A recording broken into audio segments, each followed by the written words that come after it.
Tapi Anda bisa yakin optimis 100%, berbahagialah keturunanmu, minimal sebahagia dirimu, kalau tidak lebih.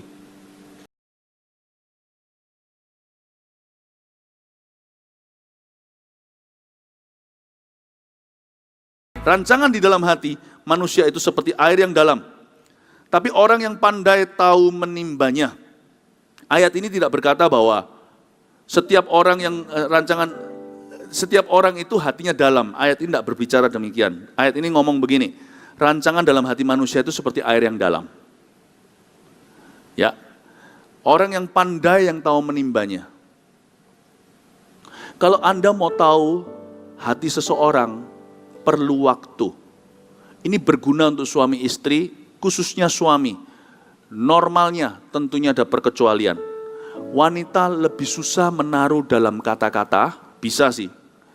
Perempuan biasanya pandai berkata, tapi sampai perasaannya kena, untuk tahu isi hatinya, di balik amarahnya, kalau ada perempuan yang suka marah dulu, baru cerita, suami perlu banyak dengar, quiet dulu.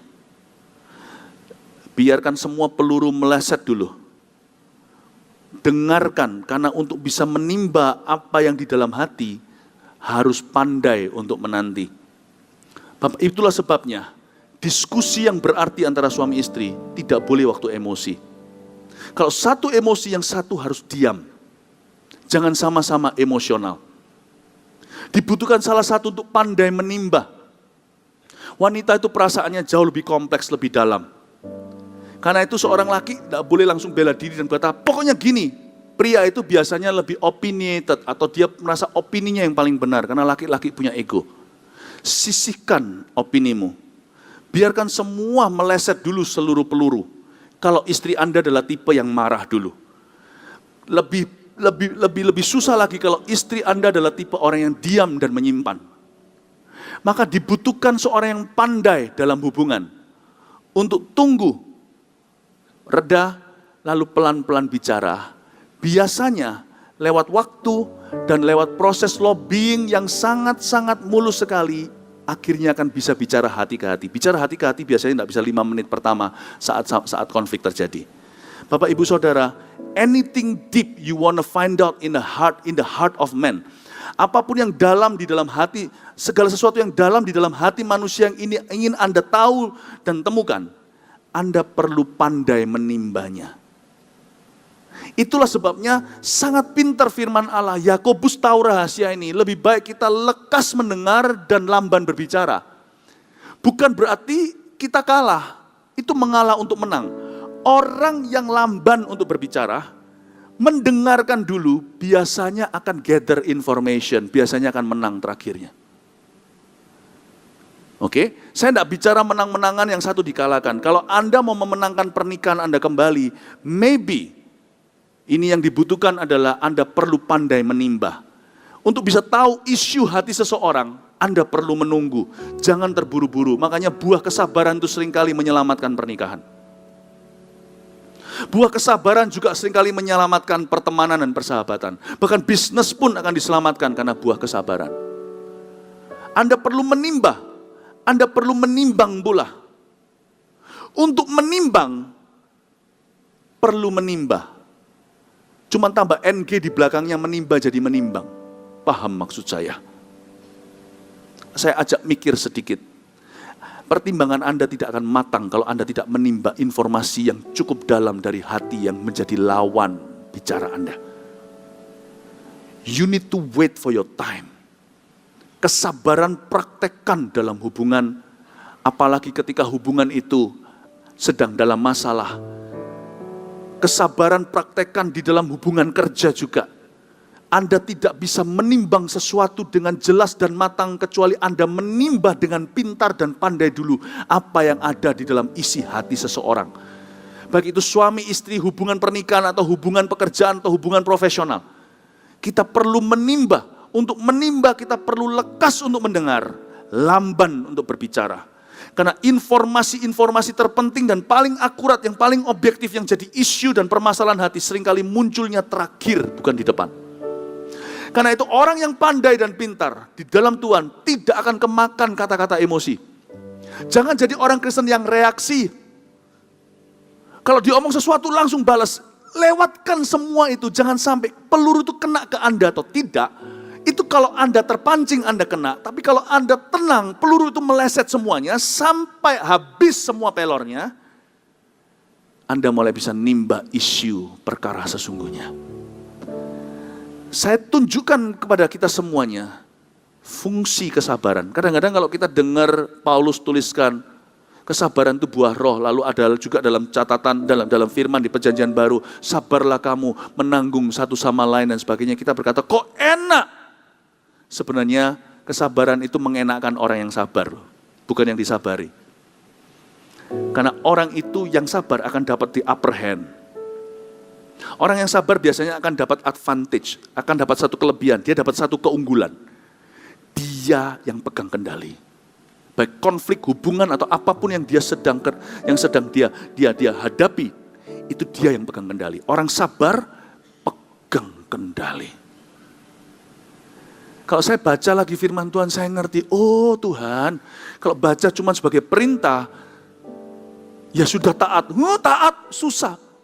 Tapi kalau dicelikkan dengan hikmat, wow, pintar ini. Bukan susah patuh perintah, ternyata. Makanya firman itu kalau dibukakan membuat orang pandai. Jadi akhirnya Yohanes mengatakan seperti ini setelah kenal Tuhan sampai tua. Penatua ini berkata, firman Tuhan itu tidak susah. Waktu dia baca gitu, kalau pernah baca di suratnya Yohanes, firman Tuhan itu tidak sukar. Saya berkata, omong kosong ini. Mungkin orang-orang berkata begitu. Mana bisa, nggak susah. Orang begitu kok saya disuruh sabar. Kalau Anda mengerti maksud Tuhan, kita berkata ternyata jadi firman Tuhan gak susah. Kalau kita tahu hari ini kita minum obat itu apa, mengapa anak kecil susah minum obat? Karena pikirannya belum mengerti, itu untuk dia. Vaksinasi, wah zaman dulu, untung anak saya udah besar semua. Anak saya itu loh, kekurangan daripada memberi mereka makan sehingga tubuh mereka sehat dan kuat adalah ketika vaksinasi. Saya seperti bodybuilding. Zaman dulu anak saya kuat-kuat. Kalau sudah mau imunisasi, disuntik, saya ngomong nggak ngerti, masih kecil kan. Jadi saya harus pegang tangan kaki semuanya begini. Setelah selesai itu otot saya keluar semua. Letih 2 hari. Karena anak saya kuat-kuat. Gara-gara papa mamanya kasih makan yang bergizi. Saya jauhkan dari junk food, anak saya dari kecil jauh dari junk food. Wah, susah ya. Saya ngomong sama anak saya kadang-kadang, aduh susahnya loh, disuruh suntik aja susah. Hepatitis B kan itu kepentingannya, belum pernah rasa dia kalau kena hepatitis B. Saya ngomel di depan Tuhan, capek Tuhan. Ya kan, belum pernah rasa dia kalau kena tifus. Belum pernah rasa kalau dia kena polio. Ya kan, ilmu pengetahuan umum, kalau dia kena paku yang ada karatannya, lalu kena polio segala dan sebagainya. Belum tahu rasa dia kalau kena polio, kakinya menciut begitu, nggak bisa jalan, nggak bisa olahraga, nggak bisa lakukan yang dia suka. Tuhan cuma tegur saya gini aja. Makanya mereka namanya anak kecil, kutitipkan kepada kamu. Karena mereka belum mengerti. Kamu yang buat mereka mengerti apa yang baik dan benar buat hidup mereka. Iya Tuhan. Mengapa mereka susah disuntik? Mengapa mereka menolak? Mengapa sukar bagi mereka untuk divaksinasi? Karena mereka tidak melihat itu untuk mereka. Kenapa susah untuk sabar? Karena Anda tidak lihat advantage-nya. Kelebihan orang sabar Anda tidak lihat. Kenapa pukul pipi sebelah kanan, tampar kanan, kasih pipi sebelah kiri itu tidak masuk akal? Karena orang melihatnya ke tampar-tamparan. Sanggupkah Anda melihat bahwa yang sana nampar Anda memberi, Tuhan mau menjadikan Anda tetap seorang pemberi ketika disakiti, supaya Tuhan bisa memberkati. Sana dikutuki sama Tuhan. Kalau Anda kutuki, dua-dua dikutukin. Kalau sana Anda berkati, sana yang dikutukin. Anda diberkati. Nanti suatu hari orang yang nampar Anda akan pinjam uang sama Anda. Orang yang nampar Anda akan minta didoakan oleh Anda. Kalau kita bisa melihat ini, enggak susah kan? Enggak usah sama Roh Kudus, kaki tangan Roh Kudus dipaksa untuk divaksinasi kan? Kalau kita mengerti, kita bisa berkata seperti Yohanes, ternyata tidak sukar ya firman Tuhan itu. Karena demi kebaikan saya. Paham maksud saya Bapak Ibu Saudara? Jangan baca Alkitab dengan rasa curiga. baca Alkitab harus rasa percaya diri. This is for me. It must be something good for me. Pasti ada sesuatu yang bagus dalam kehidupan saya. Amin. Rancangan dalam hati manusia seperti air yang dalam. Untuk bisa menimba, supaya Anda dapat pertimbangan, Anda perlu pandai menimbanya. Dan itu perlu pelan-pelan. Please, belajar sabar dalam pernikahan. Please, belajar sabar dalam kehidupan. Amin. Coba semua lus-lus dadanya begini berkata, sabar, sabar. Orang sabar bukan orang pelan ya. Om itu sabar ya, kalau dia ngomong itu pelan, ternyata Parkinson. Orang sabar bisa orang tegas loh. Orang sabar bisa keras berbicaranya. Sabar itu perspektif, sabar itu positioning. Sabar itu bukan lembek. Sabar itu tahu menimba. You jab aku dulu, jab. Aku tunggu waktuku untuk uppercut. Saya jab dulu, saya uppercut. Uppercut bukan untuk meruntuhkan pernikahan, uppercut untuk membangkitkannya, untuk memulihkan hubungan. Saya minta, Tuhan Yesus minta, setiap jemaat gereja Mawar Sharon menjadi orang-orang yang pegang kendali dalam hubungan, dalam kehidupannya. Jangan jadi orang-orang yang jadi korban dalam masyarakat ini. Jemaat gereja Mawar Sharon dapat rumput yang terlalu bergizi untuk Anda jadi orang Kristen yang selalu kalah dengan keadaan dan kondisi. Ya, tidak banyak lagi lalu kita selesai. Anda diberkati Tuhan? Oke. Banyak orang menyebut diri baik hati, tapi orang yang setia siapakah menemukannya? Wah, lain kali aja, kita baca aja. Yang penting jangan cuma jadi baik, tapi loyal juga ya. Saya kasih penjelasan singkat-singkat, nanti kalau ada ayat tertentu yang melompat di hati saya jelaskan lebih. Intinya di sini kalau Anda cari apapun juga, jangan cuma cari yang baik hati, tapi cari yang setia. Belajarlah jadi orang Kristen yang setia. Satu pernikahan, ya, jangan pikirkan cerai sebagai jalan keluar. Satu gereja, jangan lompat-lompat jalan-jalan. Ini harus fair saya katakan, termasuk kalau Anda bukan jemaat gereja Mawar Sharon, go back to your church. Saya seumur hidup saya gereja saya cuma 2. Sebelum saya kenal gereja Mawar Sharon, saya ada di Vancouver, Kanada. I'm a man of just 2 churches. Lalu saya di Mawar Sharon 20 sekian tahun, sejak saya pulang ke Indonesia tetap di Mawar Sharon. Jangan lompat-lompat, jangan loncat-loncat, jangan jadi kutu lompat, jangan jadi belalang. Saya di Mawar Sharon mungkin karena pendeta, mungkin Anda berkata karena pendeta. Sebelum saya jadi pendeta di sini, sebelum Anda kenal saya datang sebagai jemaat, saya nginjil secara pribadi, orang terima Tuhan, saya bawa datang ke sini, bukan saya pembaptisnya, saya cuma serahkan jiwa. Dari dulu saya sudah berada di jemaat, sebagai jemaat di tempat ini, mulai dari bawah. Jangan koleksi banyak gereja. Itu berbicara banyak tentang siapa Anda. Berarti Anda orangnya tidak loyal. Jangan koleksi banyak pernikahan. Satu saja cukup. Ada ayatnya kan, doa Bapa kami, berikan pada kami hari ini istri kami secukupnya. Suami kami secukupnya. Jangan koleksi banyak. Jangan pacaran bolak-balik juga. Selalu aim for loyalty. Jangan aim untuk baik hati, yang penting baik hati. Aim for loyalty. Ada orang di sini sudah pacaran 4 kali, ya sudah yang keempat ini pastikan jalan, jangan coba-coba. Pastikan semua dengan pertimbangan yang benar. Makanya perlu waktu dan sabar, jangan langsung pacaran. Jangan koleksi. Saya dan istri saya dengan bangga hari ini mengatakan, saya adalah istri pertama. Saya adalah pacar pertama istri saya. Istri saya adalah pacar pertama saya. Saya tidak koleksi pacaran, dia juga tidak koleksi pacaran, dan Tuhan pertemukan kami berdua. Pak Yohanes di sini, Koyo dan Cilipi juga sama. Kalian pacar pertama bukan? Saya menyaksikan hubungan cinta mereka. Mawar Sharon terkenal dengan sebuah legacy. Kita harus menjadi jemaat yang legendaris. Kita selalu menjadi umat Tuhan yang menargetkan loyalitas. Oke? Kalau mau kerja juga sama, jangan jadi kutu lompat, jangan jadi kutu loncat. Ini bosanan, itu bosanan. Kalau terjadi perpindahan itu karena promosi. Itu karena pembelaan Tuhan. Dan biarkan Tuhan yang melakukan bagiannya. Dan kalau Anda memang dipindahkan, pastikan Anda tunjukkan loyalitas terakhir berapa bulan sebelum Anda pergi. Jangan ambil aset-aset, barang-barang, inventaris daripada kantor itu mentang-mentang 2 bulan lagi Anda berhenti. Tunjukkan loyalitas, jadi loyal people of God. Kalau memang Anda harus pindah kerja, tidak di sana lagi, karena Tuhan memberikan pembelaan kepada Anda atau promosi bahkan.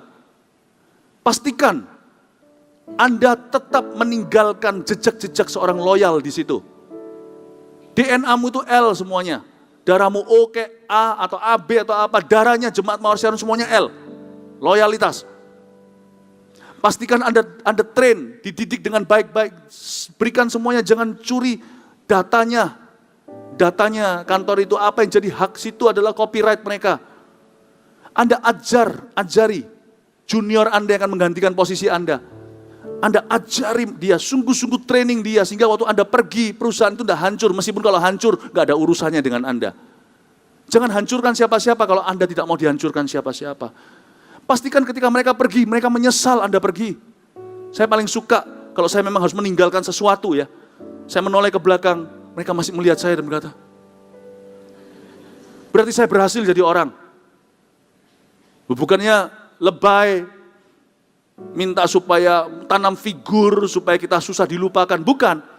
Tapi begitu bagusnya dan loyalnya, mereka ketika saya pergi, mereka sadar bahwa saya adalah aset yang tidak akan pernah tergantikan. Saya mau hidup jadi aset. Kalau saya tidak bisa jadi aset bagi manusia, saya bukan aset bagi Allah. Pastikan Anda aset bahkan ketika Anda pergi. Jangan curi data. Jangan curi data. Anda keluar, biarkan mereka yang merasakan penyesalan. Anda jangan noleh kembali. Noleh sekali aja untuk konfirmasi. Jangan noleh lagi. Mereka yang tidak akan pernah menoleh dari Anda. Ajari juniormu.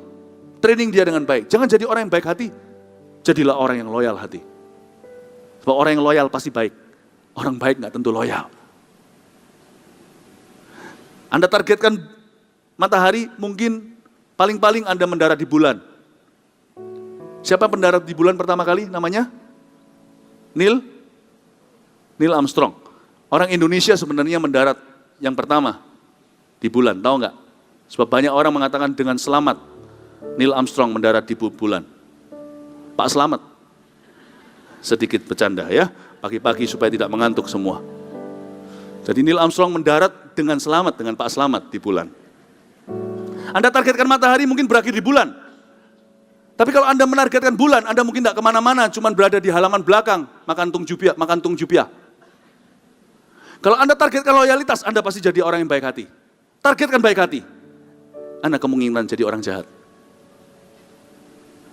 Jangan pernah targetkan jadi baik, targetkan jadi setia. Amin Bapak Ibu Saudara. Anda belajar sesuatu, amin? Oke, one more. How about one more? Orang benar yang bersih kelakuannya, berbahagialah keturunannya. Kok bisa bahagia keturunannya ya? Kalau kita benar, kita bersih kelakuannya. Kalau kita jadi orang benar yang bersih kelakuannya, track record kita bersih. Kenapa keturunan kita berbahagia ya? Bapak Ibu Saudara, ada satu aset yang tidak dibicarakan di dunia materialistik yang semua membanggakan harta yang bisa diturunkan ke anak-anak. Tenanglah. Kalau Anda bisa turunkan, tidak ada salahnya menabung dan investasi. Tapi tidak semua investasi itu perlu duit. Apalagi untuk keturunan. Salah satunya adalah nama baik. Kalau papanya punya nama baik, di level tertentu ya, mungkin Anda kita bukan lahir dari keluarga yang kaya raya. Tapi nama baik kita itu berada di, bukan keluarga kaya raya, mungkin kita adalah golongan pekerja di sini. Anda boleh optimis asal anak Anda itu punya takut akan Allah, karakter terbentuk di rumah, dan juga Anda memberi pendidikan jadi dia paling tidak punya keahlian. Kalau tidak bisa sekolah terlalu tinggi, paling tidak talentanya dikembangkan. Anda bisa optimis kalau Anda jaga posisi Anda yang tidak seberapa ini dan mendidik anak yang luar biasa, anak Anda pasti nasibnya lebih baik dari Anda. 110%. Pasti lebih baik dari Anda nasibnya. Mengapa? Anda jaga posisi ini, minimal sudah secure, aman satu pekerjaan. Kalau ini perusahaan besar, ada lowongan. Masa anaknya si Pak Dul, yang udah kerja demikian rupa, tidak dipekerjakan di perusahaan itu kalau dibutuhkan. Jadi Anda sudah punya backup plan, anak Anda minimal kerja di posisi Anda, tidak tentu di posisi Anda, paling tidak di lowongan kerja yang sama itu terbuka untuk anak Anda. Jadi backup plan-nya. Tapi ada loncatan lebih tinggi, kalau anak Anda bisa meraih lebih tinggi daripada itu, why not? Nggak apa-apa. Pasti memperbaiki keturunan. Nama baik yang Anda jaga, posisi dan fungsi yang Anda pelihara, itu adalah kesaksian kalau Anda pergi. Anda memiutangi perusahaan baik yang Anda di dalamnya bekerja, pasti ada rasa tanggung jawab untuk putra-putrimu. Asal anak-anaknya bisa lakukan sesuatu. Karena business is business kalau ini di dunia marketplace, ya kan? Tapi Anda bisa yakin optimis 100%, berbahagialah keturunanmu, minimal sebahagia dirimu, kalau tidak lebih. Kalau ini adalah orang kaya, kalau sampai Anda punya nama baik, Anda dipandang seperti Dorcas, yang memberikan kepada orang miskin, bahkan orang yang cinta kepada masyarakat, anak-anak Anda akan mudah untuk mendapatkan bagian-bagian baru dalam dunia bisnisnya nanti. Keturunan Anda akan diberkati oleh Tuhan.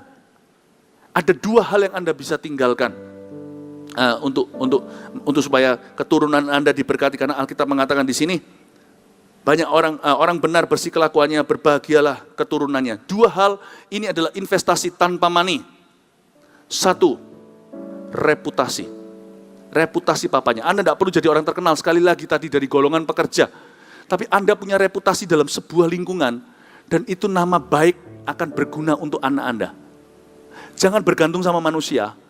Jangan pernah anak itu didesain untuk terima belas kasihan. Pastikan mereka dapat skill dan kemampuan. Anda usahakan sebisa semaksimal mungkin dengan sumber daya yang Anda miliki yang terbatas, yang kita miliki yang terbatas. Sekolahkan sebaik mungkin, minimal punya keterampilan.